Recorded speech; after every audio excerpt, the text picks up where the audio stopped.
सिनॉडिकल board of social services नवी दिल्ली कोल्हापूर प्रकल्पाकडून हेरले येथील प्रगतशील शेतकरी संजय पाटील यांच्या शेतामध्ये सेंद्रिय शेती अभियानांतर्गत जैविक खते तयार करण्याबाबत कृतीपूर्ण कार्यशाळा संपन्न झाली।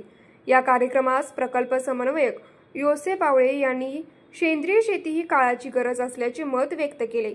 तसेच विषमुक्त आहार शेतीतून उगवणे व त्याचा वापर आहारात करणे आवश्यक आहे, अन्यथा भविष्यात कठीण दिवस येतील। पुन्हा पूर्वजाप्रमाणे निसर्गावर आधारित शेती करावी लागेल असे विचार त्यांनी व्यक्त केले।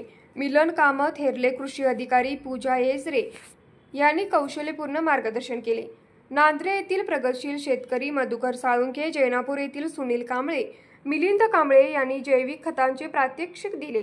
या कार्यक्रमाचे आयोजन जयराज कृषी मंडळाचे अध्यक्ष सयाजीराव गायकवाड, उपाध्यक्ष सचिन मडके, शिवसेना शहर अध्यक्ष आनंद गवळी, फारुख मखदूम, अशोक कदम, दादा सुकटकोळे, अशोक सावंत, प्रदीप भोसले, राजू गुरव, आलमान बंधू, कोळेकर बंधू, हराळे सर, डॉक्टर महावीर पाटील, अभिनंदन आलमान तसेच शेतकरी बंधू उपस्थित होते। न्यूज मराठी 24 साठी विनोद शिंगे, कुंभोज। बाळ, फ्रीजमधून श्रीखंड काढ ना। आम्ही पूर्वी घरीच बनवायचो श्रीखंड, त्याची चवच वेगळी होती। आता काय सगळं रेडीमेड। आजी, हे श्रीखंड खाऊन बघ। आज तुझ्या आईनं घरीच बनवलं की काय?